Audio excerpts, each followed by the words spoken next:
Assalamualaikum warahmatullahi wabarakatuh. Selamat siang dan salam sejahtera untuk kita semua. Perkenalkan, saya Nuni Lestari dengan NIDN 0012058507.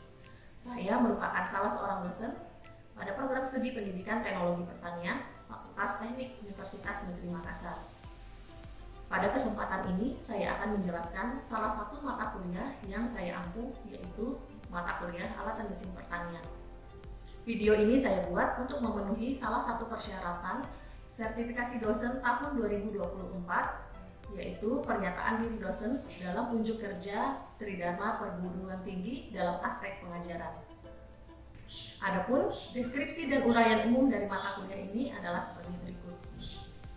Mata kuliah alat dan mesin pertanian mempelajari konsep tentang mekanisasi pertanian serta alat dan mesin pertanian yang digunakan dalam kegiatan prapanen hingga kegiatan pasca panen, yang meliputi beberapa kategori alat dan mesin seperti traktor pertanian, peralatan dan mesin yang digunakan untuk kegiatan pengolahan lahan, peralatan dan mesin yang digunakan untuk kegiatan penanaman, peralatan dan mesin yang digunakan untuk kegiatan pemeliharaan tanaman, peralatan dan mesin yang digunakan untuk kegiatan pemanenan, serta peralatan dan mesin yang digunakan untuk kegiatan pasca panen. Mata kuliah ini ditawarkan untuk mahasiswa yang ada di semester 5 dan merupakan mata kuliah wajib. Bobot mata kuliah ini adalah 3 SKS, yaitu 2 SKS untuk kegiatan teori dan 1 SKS untuk kegiatan praktikum. Adapun capaian pembelajaran mata kuliah alat dan mesin pertanian adalah sebagai berikut. 1. Mahasiswa mampu menyimpulkan konsep dan prinsip mekanisasi pertanian. Yang kedua, mahasiswa mampu mengevaluasi alat dan mesin pertanian untuk kegiatan prapanen dan pasca panen. Ketiga, mahasiswa mampu memecahkan masalah yang melibatkan alat dan mesin pertanian. Model pembelajaran pada mata kuliah alat dan mesin pertanian menggunakan cooperative learning dan project based learning. Mata kuliah ini disampaikan dengan metode ceramah, diskusi, dan tanya jawab. Interaksi antara dosen dan mahasiswa pada mata kuliah ini menggunakan metode DIA atau Delivery, Interaction, and Assessment. Evaluasi pembelajaran didapatkan dari kegiatan praktikum dengan total 30%, tugas mandiri dan kelompok dengan total 15%, kuis dengan total 10%, tugas project based learning dan case study dengan total 15%, ujian tengah semester dengan total 15%, ujian akhir semester dengan total 15%, sehingga bobot penilaian dari evaluasi total adalah sebesar 100%. Mata kuliah ini disampaikan dengan metode sinkronus dan asinkronus, di mana proses penyampaian materi dilakukan secara langsung tatap muka di kelas, kegiatan praktikum dilakukan secara langsung pada lahan percobaan program studi pendidikan teknologi pertanian, sedangkan untuk penyampaian materi bahan ajar, penugasan, sistem absensi, dan diskusi dilakukan melalui LMS Universitas Negeri Makassar. Mata kuliah ini disampaikan sebanyak 16 kali pertemuan, yaitu 14 kali pertemuan tatap muka dan 2 kali evaluasi ujian tengah semester dan ujian akhir semester. Adapun materi pembelajaran yang disampaikan pada mata kuliah ini adalah sebagai berikut. 1. Pendahuluan tentang konsep mekanisasi pertanian. 2. Traktor pertanian roda 4. 3. Traktor pertanian hand traktor. 4. Alat dan mesin pengolahan lahan primer. 5. Alat dan mesin pengolahan lahan sekunder. 6. Alat dan mesin penanaman benih. 7. Alat dan mesin penanaman bibit. 8. Alat dan mesin pemupukan. 9. Alat dan mesin pengendalian gulma dan hama. 10. Alat dan mesin penyiraman. 11. Alat dan mesin pemanenan biji-bijian. 12. Alat dan mesin pemanenan umbi-umbian. 13. Alat dan mesin pemanenan buah-buahan. 14. Alat dan mesin pasca panen. Demikian deskripsi dan uraian umum dari mata kuliah alat dan mesin pertanian.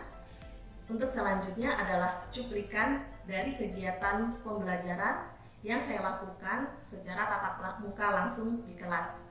Selamat menyaksikan. Assalamualaikum warahmatullahi wabarakatuh. Waalaikumsalam warahmatullahi wabarakatuh. Adik-adik, bagaimana kabarnya hari ini? Sehat? Alhamdulillah. Sehat semua ya. Ada temannya yang tidak hadir hari ini atau izin? Hadir semua ya. Ya, nanti yang hadir jangan lupa mengisi daftar hadir pada sistem absensi di AMS. Ya. Saya akan buka sampai kurang lebih 1 jam setelah perkuliahan selesai. Begitu. Kalau belum isi absen sekarang, bisa nanti setelah selesai perkuliahan. Nah, sebelum kita mulai kegiatan belajar kita pada hari ini, ada baiknya kita berdoa dulu agar kegiatan belajar kita memperoleh keberkahan dari Tuhan Yang Maha Esa. Silakan semuanya berdoa menurut agama dan kepercayaannya masing-masing. Berdoa dimulai. Yang kita lihat di layar di hadapan kalian, materi kita pada hari ini di pertemuan keempat itu akan membahas tentang alat dan mesin pengolahan lahan primer. Jadi bahasan tentang mesin pengolahan lahan ini akan disampaikan 2 kali, di pertemuan keempat hari ini dan minggu depan di pertemuan kelima. Namun minggu depan melanjut ya tentang mesin pengolahan lahan sekunder atau pengolahan lahan kedua. Nah, materi kita pada hari ini masih terkait dengan pertemuan sebelumnya. Sebelumnya kita belajar apa minggu lalu? Masih ingat? Tentang traktor pertanian. Oke. Nah, antara traktor pertanian dan mesin pengolahan lahan ini masih saling berhubungan. Sekalian kita overview materi minggu lalu, kita lihat apa sih hubungan keduanya antara si traktor pertanian dan mesin pengolahan lahan. Nah, mungkin ada yang bisa bantu saya menyampaikan definisi tentang traktor pertanian. Silakan, ada yang bersedia? Kan Mbak Umi, definisi traktor pertanian. Traktor pertanian adalah alat berat yang berfungsi untuk menarik instrumen pertanian. Ya, baik sekali. Alhamdulillah ya masih ingat penyampaian yang minggu lalu. Traktor pertanian itu merupakan alat berat yang berfungsi menarik ya atau menjadi tenaga penggerak bagi instrumen pertanian lainnya. Contohnya seperti ya pada mesin pengolahan lahan yang akan kita bahas pada hari ini. Jadi tidak salah kaprah lagi, yang membajak itu bukan traktor, tetapi implemennya atau si implemen pengolahan lahannya. Begitu. Traktornya tugasnya hanya sebagai tenaga penggerak. Sama seperti kalau dulu masih menggunakan tenaga hewan, pakai kerbau atau pakai kuda gitu. Nah, minggu lalu juga kita sudah belajar ada bagian-bagian utama traktor. Salah satunya itu ada drawbar, 3-point hitch, kemudian ada PTO shaft. Nah, pada bagian itu nantinya akan dihubungkan dengan si implemen pengolahan lahan, sehingga si implemen pengolahan lahannya dapat bekerja dengan baik, dengan optimal. Nanti bisa dinaikkan, diturunkan, dibenamkan sesuai dengan kedalaman olah tanah yang dikehendaki. Ya, sampai di sini adik-adik bisa dipahami? Oke, baik. Hari ini kita punya 3 tujuan pembelajaran yang ingin dicapai dari kegiatan perkuliahan kita. Yang pertama, mahasiswa mampu menguraikan tentang konsepsi pengolahan lahan. Yang kedua, mahasiswa mampu menguraikan tentang jenis pengolahan lahan. Dan yang ketiga, mahasiswa mampu menguraikan tentang jenis dan cara kerja implemen pengolahan lahan primer. Saya awali bahasan konsepsi pengolahan lahan dengan sebuah pertanyaan. Untuk apa dilakukan pengolahan tanah? Ada yang mau memberikan pendapat? Silakan. Oke, Mbak Ruli. Mungkin ada beberapa hal yang menjadi alasan pengolahan tanah perlu dilakukan, tapi hal yang paling utama adalah agar tanah itu menjadi gembur atau subur sebelum ditanami oleh tanaman yang akan ditanam. Terima kasih Mbak Ruli atas jawabannya baik sekali, tepat sekali. Jadi untuk apa dilakukan pengolahan lahan? Ya, tujuannya adalah untuk mendapatkan kondisi yang sesuai bagi pertumbuhan tanaman.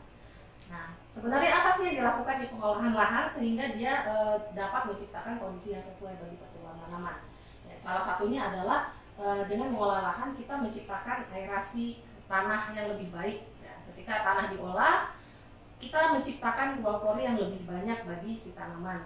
Nah, jadi aerasi ruang pori di tanah ini berguna bagi perakaran tanaman. Karena bukan hanya kita saja yang bernafas, tetapi si perakaran juga butuh bernafas untuk tumbuh dan berkembang lebih baik, seperti itu.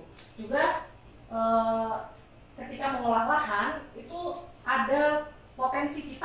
membebaskan nutrisi yang sebelumnya terperangkap pada tanah yang kondisinya lebih padat. Jadi ketika tanah diolah, digemburkan, begitu si nutrisi yang terperangkap tadi akan terbebas dan lebih dalam tanda kutip lebih tersedia bagi si tanaman tersebut. Nah, lalu kalau kondisi tanahnya baik, kita mendapatkan apa? Atau apa yang dihasilkan dari kondisi tanah yang baik tersebut? Ya, tentu saja keberhasilan produksi. Karena tanaman kita akan lebih sehat ya, tumbuhnya lebih baik begitu dengan dukungan kondisi fisik tanah yang baik, kemudian bahan organik dan nutrisi yang lebih tersedia bagi tanaman, itu akan mendukung keberhasilan produksi tanaman. Dan untuk memperoleh hal itu, ya kita butuh dukungan alat dan mesin pertanian. Dalam hal ini adalah mesin pengolahan lahan baik primer maupun sekunder. Nah, apakah hal tersebut benar?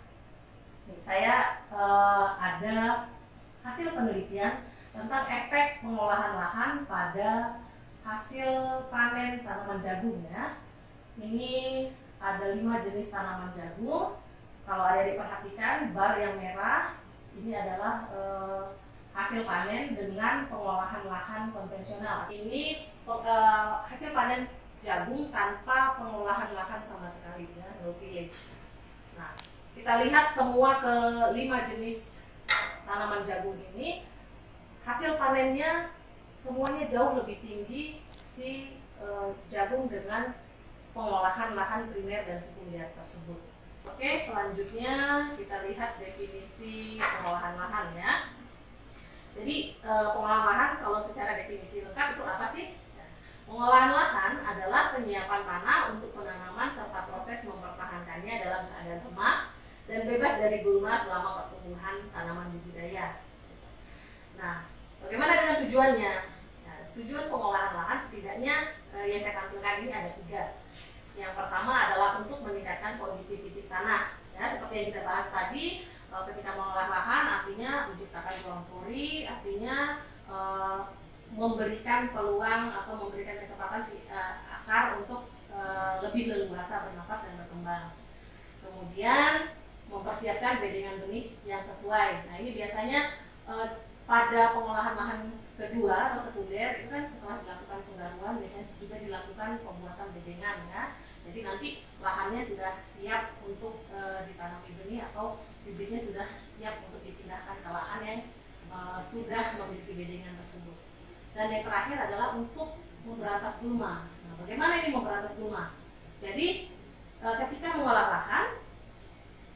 lahan atau tanah yang permukaannya biasanya ada sisa tanaman setelah panen sebelumnya, kemudian ada sisa gulma dan rumput-rumputan, ini akan dibalik atau dibenamkan pada tanah yang terolah tadi. Jadi ketika mengolah tanah kan itu tanah dipotong kemudian dibalikkan. Nah, pada saat proses membalikkan itu si gulma ini akan secara tidak langsung tercabut, kemudian dibenamkan lagi di dalam tanah sehingga pada akhirnya dia akan menjadi tambahan bahan organik bagi lahan pertanian kita.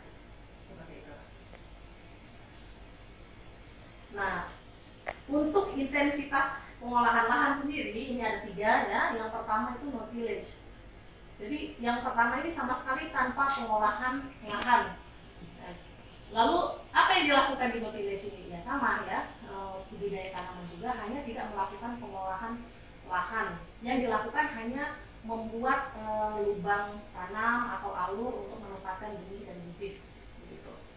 Beda nanti dengan minimal tillage ya. Minimal tillage ini ada perlakuan olah tanah namun hanya secukupnya atau seperlunya sesuai dengan kebutuhan tanaman. Nah, tujuannya apa untuk minimal tillage ini? Supaya si tanahnya tidak sakit atau menjaga struktur tanahnya. Nah, jadi biasanya minimal tillage dilakukan untuk lahan dengan mungkin tekstur tanahnya sudah baik, begitu dia menjaga tekstur tanah yang baik tersebut, maka dilakukanlah minimal tillage.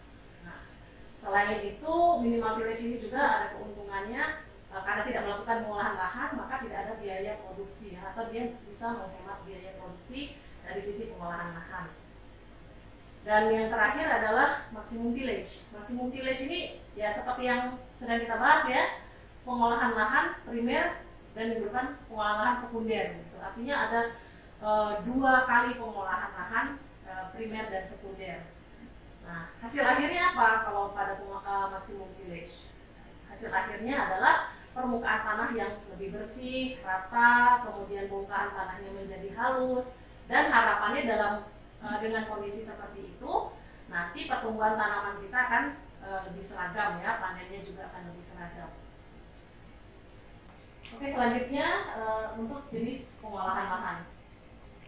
Ya, jenis pengolahan lahan sendiri dibagi menjadi 2 kelompok. Yang pertama, pengolahan lahan pertama atau pengolahan lahan primer. Yang kedua adalah pengolahan lahan sekunder. Ini yang implementnya kita akan bahas dulu. Nah, apa yang membedakan keduanya antara pengolahan tanah primer dan sekunder? Ya, kita lihat dari tujuannya. Untuk pengolahan lahan pertama atau primer, dia tujuannya hanya untuk memotong, memecah, dan membalik tanah. Jadi hasil akhir dari kerja implement pengolahan tanah pertama ini masih berupa bongkahan tanah yang besar-besar ya. Nah, berbeda dengan pengolahan lahan kedua atau sekunder, dia tujuannya menjadikan tanah menjadi gembur, kemudian rata, tata air diperbaiki, dan sisa-sisa tanaman yang tadinya ada di permukaan itu menjadi lebih tersebar merata begitu ya, lebih dibenamkan dengan lebih baik pada pengolahan tanah sekunder. Nah, kemudian kedalaman olah tanahnya juga sangat jauh berbeda ya. Pada pengolahan tanah primer, kedalaman olah tanahnya bisa kurang lebih antara 15 sampai 90 cm tergantung pada jenis tanaman apa yang ingin dibudidayakan dan tergantung pada tujuan pengolahan lahannya. Misalnya untuk pengolahan lahan tebu gitu ya, yang sebelumnya sudah ditanami tebu, itu kan perakarannya cukup masif ya, sehingga dibutuhkan bajak yang powerful, yang kuat untuk membongkar perakaran tanaman tebu yang cukup masif dan lumayan dalam ya jangkauannya di tanah. Biasanya digunakan bajak subsoil untuk jangkauan olah tanah yang lebih dalam. Nah, berbeda dengan pengolahan lahan sekunder, ini kedalaman olah tanahnya hanya 10 sampai 15 cm. Karena tadi kan tanahnya sudah dibongkar ya, sudah dibalik, jadi tanah-tanah kerasnya sudah ada di permukaan semua. Nah, olah tanahnya hanya 10 sampai 15 cm, tugasnya hanya untuk menggemburkan dan meratakan tanah yang sudah terbongkar.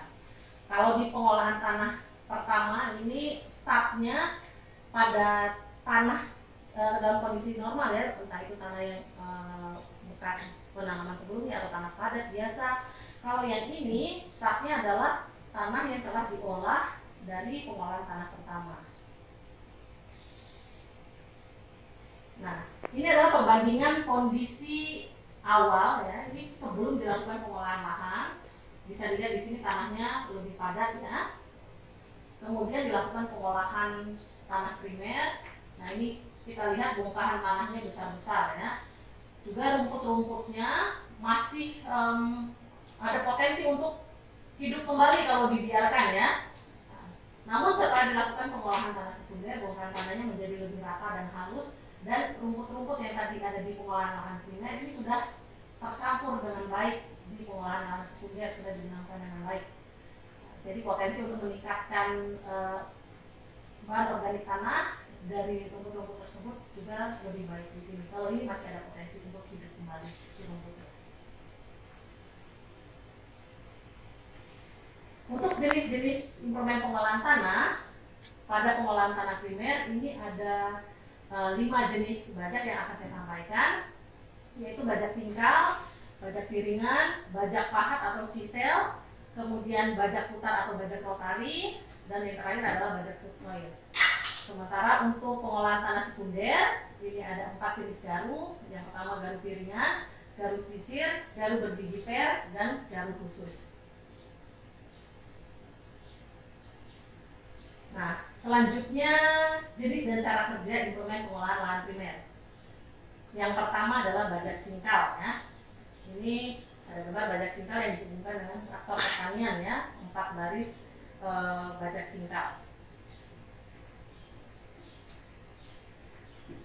Ya, ini penampakan si bajak singkalnya. Bajak singkal itu unik ya, dia memiliki bentuk dengan kelengkungan tertentu gitu. Nah, kelengkungan inilah atau bagian yang melengkungan ini yang disebut dengan singkal ya. Fungsi utama dari bajak singkal adalah untuk memecah dan membalik tanah ya. Kemudian kedalaman olah tanahnya berkisar antara 15 sampai 25 cm. Nah, dengan kedalaman olah tanah 15 sampai 25 cm ini dia cocok untuk mengolah lahan bagi sayuran-sayuran umbi seperti kentang, wortel, atau untuk tanaman padi yang kedalaman olahnya antara 15 sampai 25 cm. Kemudian cocok juga untuk gandum dan sayuran-sayuran lainnya. Kemudian untuk bagian-bagian utama bajak singkal, dia punya 4 bagian utama. Yang pertama adalah singkal atau moldboard, kemudian pisau atau shear, kemudian penahan samping atau land side, kemudian lengan penghubung atau beam. Nah, singkal pada bagian bajak singkal yang pertama ini ya adalah singkal. Singkal itu yang ini ya, moldboard. Dia fungsinya atau dia bertanggung jawab untuk proses pembalikan tanah. Jadi ketika pisau, ini pisau bagian shear atau pisau, ketika si pisau ini dibenamkan di tanah, kemudian ditarik oleh traktor, si tanahnya akan meluncur naik ke arah bagian singkal ya, karena traktornya jalan terus dan singkalnya terus bergerak mengikuti traktor, maka si tanahnya meluncur. Ketika sampai di bagian atas, terlepas dari bagian singkal, dia akan jatuh dalam posisi terbalik begitu. Sehingga tanggung jawabnya adalah memang membalik tanah ya, sesuai dengan konstruksinya. Kemudian bagian yang kedua adalah pisau atau shear. Bagian pisau ditunjukkan pada bagian ini. Nah, ini adalah mata pisau ya. Ini adalah bagian yang tajam dari bajak singkal ya. Fungsinya untuk memotong tanah sebelum tanahnya dilakukan pembalikan oleh si singkal tersebut. Oke, yang bagian utama yang ketiga adalah penahan samping atau land side. Nah, jadi land side ini berfungsi untuk membantu menstabilkan bajak saat bekerja dan menahan gaya lateral yang dihasilkan selama pembajakan. Nah, fungsi ini sangat penting karena si bajak ini kan dihubungkan dengan traktornya berjalan sehingga bajak juga bergerak mengikuti arah traktor ya. Jadi untuk menstabilkan maka dibutuhkan si land side tersebut. Dan bagian utama yang terakhir adalah lengan penghubung atau beam. Yang ini ya bagiannya. Nah, lengan penghubung ini sesuai dengan namanya adalah bagian yang nantinya dihubungkan ke alat penarik, entah itu pada traktor atau pada hewan ternak yang digunakan. Nah, kemudian masuk ke cara kerja dari bajak singkal ya. Saya punya gambar di sini, ini kita anggap ini tanah ya. Jadi yang bagian atas yang X ini adalah rumput ya, anggap rumput atau tanaman sisa yang ada di permukaan tanah. Nah, ketika bajak singkal bekerja, maka dia akan memotong si tanah tersebut menggunakan pisaunya atau shear.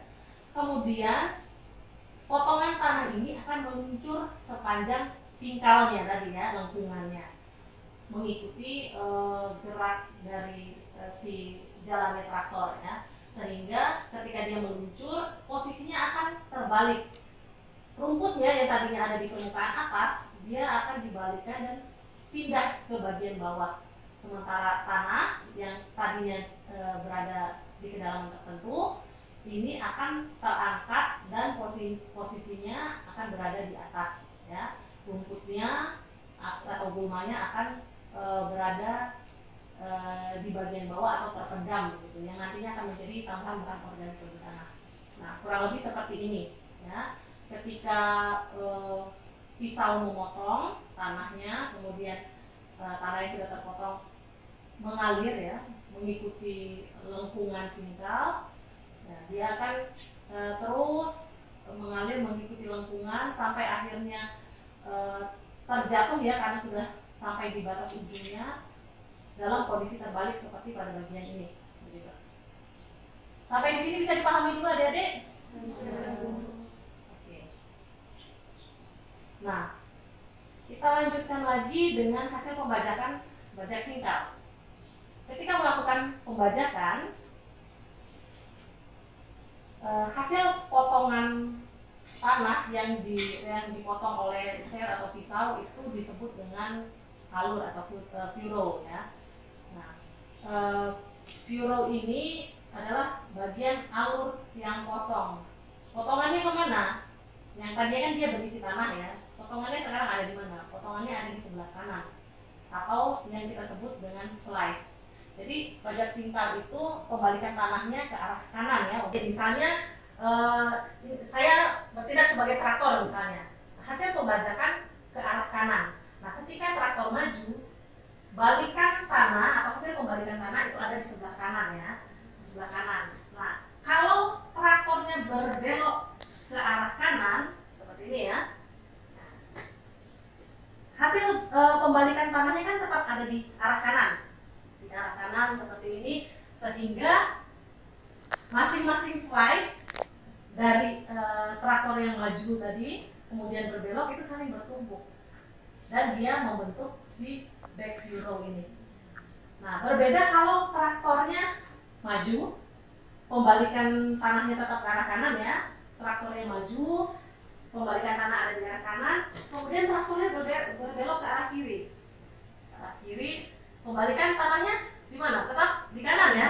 Di kanan seperti ini, traktornya maju, maka dia akan menciptakan back furrow ya.